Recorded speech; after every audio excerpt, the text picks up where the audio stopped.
Tadi saya suruh menjawab pertanyaan Pak Said.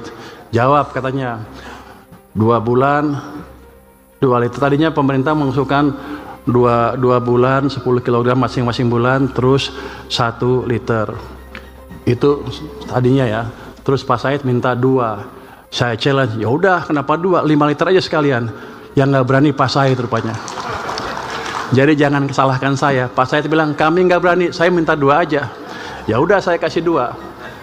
Jadi sudah jawab, saya sudah jawab ya Pak Said ya. Dan ini baru awal. Masih boleh ngomong? Kita siap Pak, kita kan sisir. Pasti saya udah lihat tuh banyak anggaran yang nggak keserap. Daripada nongkrong di sana di BI atau di rekening pemerintah, saya bagikan ke masyarakat dalam bentuk tadi subsidi tadi. 2 bulan itu baru percobaan Pak. Kalau masih kurang kita tambah lagi. Jadi Bapak nggak usah takut, saya komit. Tapi yang kurang komit Pak Said rupanya. Dia 5 nggak berani, minta turun ke 2. Untuk saya aneh, kan yang punya uang saya, harusnya dia oke. Tapi nggak apa, ini Pak Said berarti hati-hati sekali. Saya terima kasih atas dukungannya, sehingga saya nggak terlalu koboi banget gitu Pak. Jadi kita jaga kesinambungan fiskal dengan baik. Ini Halo semuanya, selamat datang kembali di channel ini. Jumpa lagi dengan saya Vicky Himpong. Semoga kalian semua di rumah selalu berada dalam keadaan yang sehat bersama dengan keluarga tercinta tentunya. Kita mulai dengan sebuah pertanyaan yang sederhana. Apa arti sebuah kebijakan ekonomi kalau rakyat kecil tidak merasakan manfaatnya? Banyak orang sering mendengar kata-kata rumit seperti BI rate, SBN, APBN, defisit, likuiditas, dan sebagainya teman-teman. Tapi ujung-ujungnya, rakyat hanya peduli apakah harga beras terjangkau, apakah anak bisa sekolah, apakah listrik bisa dibayar, apakah bensin tidak membuat dompet jebol teman-teman. Dan di tengah keresahan itu, muncullah pernyataan Menteri Keuangan Purbaya yang langsung mengena di hati rakyat. Daripada uangnya nongkrong di BI dan rekening pemerintah, mending saya bagi ke rakyat kecil dalam bentuk subsidi. Mari kita bahas konteksnya teman-teman. Selama bertahun-tahun, Indonesia punya pola. Uang negara sering menumpuk di rekening pemerintah pusat dan daerah atau parkir di Bank Indonesia. Akibatnya, meski APBN triliunan, uang itu tidak cepat beredar. Ekonomi jadi terasa kering. Bayangkan seperti air yang tersumbat di bendungan. Di hulu air melimpah, tapi di sawah rakyat bawah kering kerontang, teman-teman. Nah, Purbaya melihat masalah ini. Ia sadar kalau dana itu hanya jadi angka di layar komputer. Rakyat tidak merasakan. Maka ia keluarkan gagasan radikal. Lebih baik uang itu segera turun gunung, langsung dalam bentuk subsidi.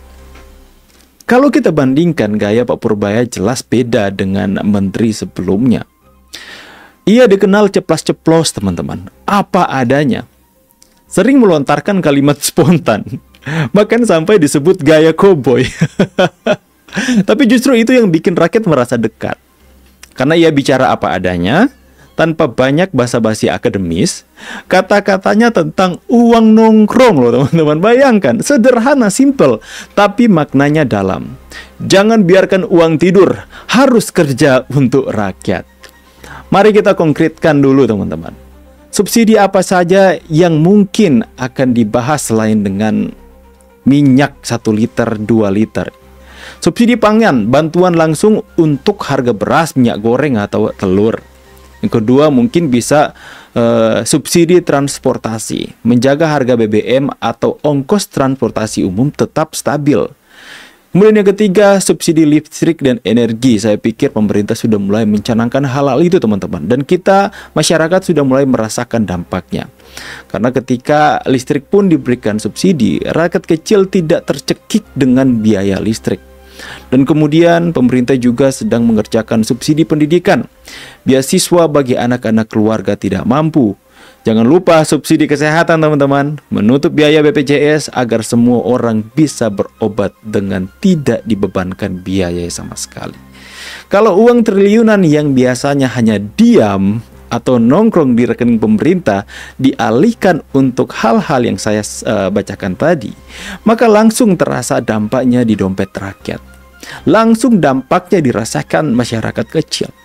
Bayangkan begini teman-teman, Anda itu mempunyai tabungan 10 juta di bank. Tapi setiap hari, keluarga di rumah kekurangan beras, anak minta uang jajan, listrik hampir diputus. Kalau uang itu hanya nongkrong di bank, apa gunanya? Begitulah mungkin kira-kira logika Pak Purbaya. Uang negara harus produktif, bukan sekedar menjadi angka saja. Tentu saja, kebijakan ini tidak tanpa resiko. Pertama, ada yang khawatir subsidi membuat APBN jebol, teman-teman. Yang kedua, ada yang takut subsidi salah sasaran. Kemudian yang ketiga, kalangan ekonom konservatif mungkin bilang, lebih baik uang diputar di instrumen keuangan untuk menjaga stabilitas. Tapi disinilah keberanian Purbaya diuji. Ia harus buktikan bahwa subsidi ini bukan sekedar bagi-bagi uang, tapi benar-benar investasi sosial untuk masa depan. Kalau berhasil, apakah sebenarnya dampaknya? Yang pertama, daya beli rakyat itu naik, teman-teman. Pedagang kecil bisa jualan lagi, pasar hidup. Ekonomi berputar cepat. Dari subsidi ke rakyat, lalu belanja harian, lalu pedagang dapat untung, lalu kemudian bayar pajak. Sekali lagi, ini efek domino, teman-teman. Kepercayaan rakyat ke pemerintah akhirnya semakin meningkat karena mereka merasa dilihat dan diperhatikan. Pernyataan Pak Purbaya ini pada akhirnya bukan cuma soal teknik fiskal saja, teman-teman. Ini soal keberpihakan. Ia mengirim pesan, negara tidak boleh membiarkan uang tidur, sementara rakyat susah payah. Negara ada untuk rakyat, bukan sebaliknya.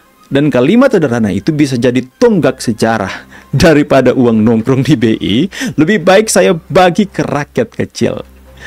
Bayangkan kalau benar-benar konsisten dan diterapkan. Mungkin di masa depan kita bisa melihat sebuah ekonomi yang lebih adil, di mana rakyat kecil bukan hanya penonton, tapi benar-benar jadi pemain utama dalam perputaran ekonomi bangsa. Nah, ada satu simbol sederhana yang bisa menjelaskan siapa itu Pak Purbaya, teman-teman. Jempol. Ya, setiap kali kamera wartawan mengarah, setiap kali bertemu rakyat, setiap kali tampil di publik, itu Pak Purbaya punya kebiasaan spontan. Angkat jempol. Pagi, Pak. Jempol dulu, Pak. Jempol, Pak.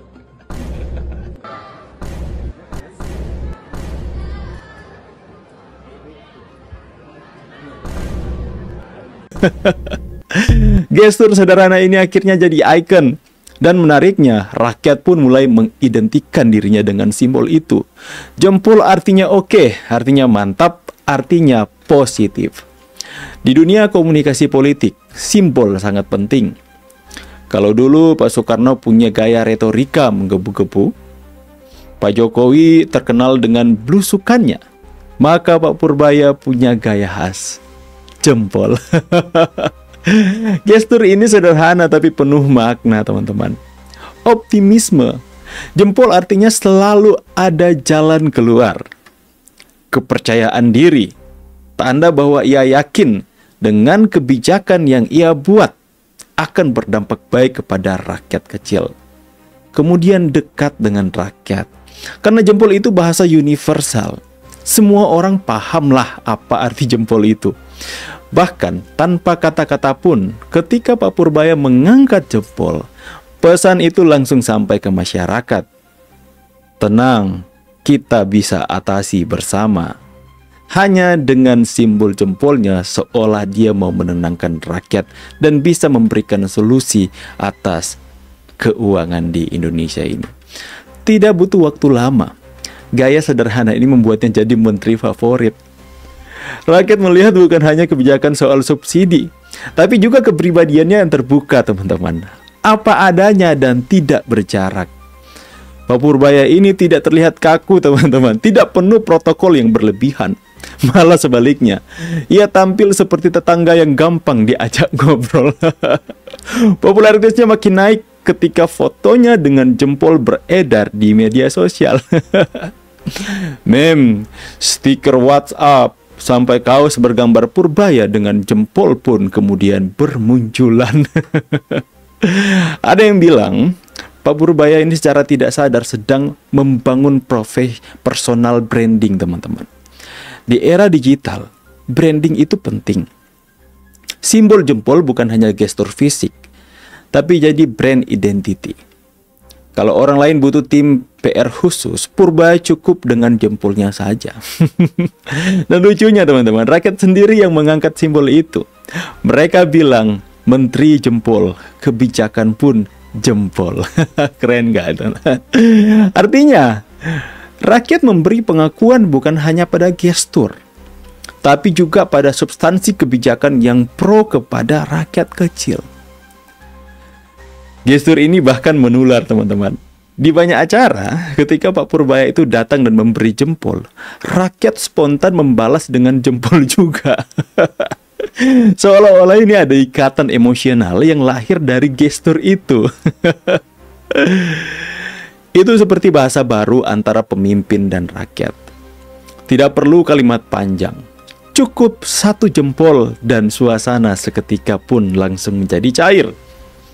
Ini membedakan Purbaya dengan banyak pejabat lain yang terkesan kaku dan jauh dari rakyat. Mereka masih memakai cara-cara yang lama yang dimana rakyat sudah bosan dengan hal itu. Di media sosial, gaya jempol ini jadi bahan kreatif. Ada meme, kalau ada Purbaya, ekonomi pasti jempol. Ada stiker WhatsApp dengan wajahnya sambil kasih jempol, teman-teman ya. Bahkan ada video parodi yang menyebutnya Duta Jempol Nasional. Alih-alih mengurangi wibawa, justru ini menambah kedekatan.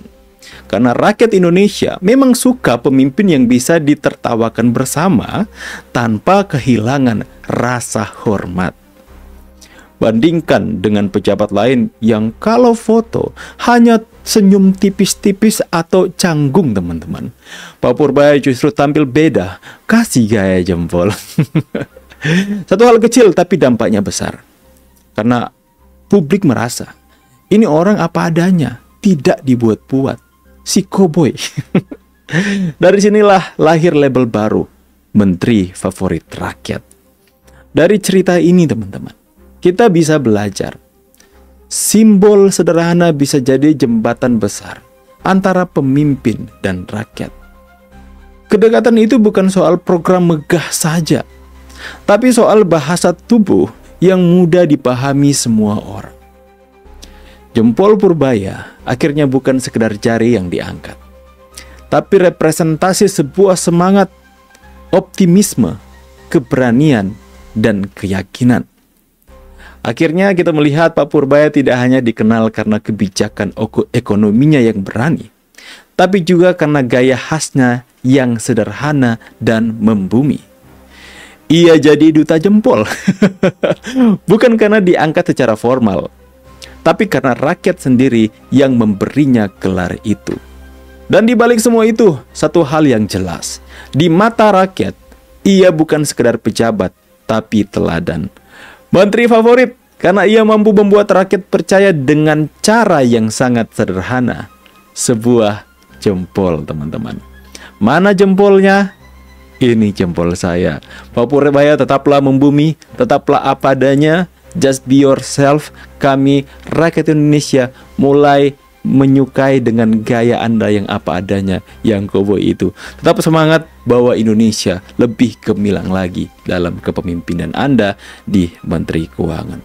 Saya pamit dulu, silahkan tinggalkan komentar di kolom komentar.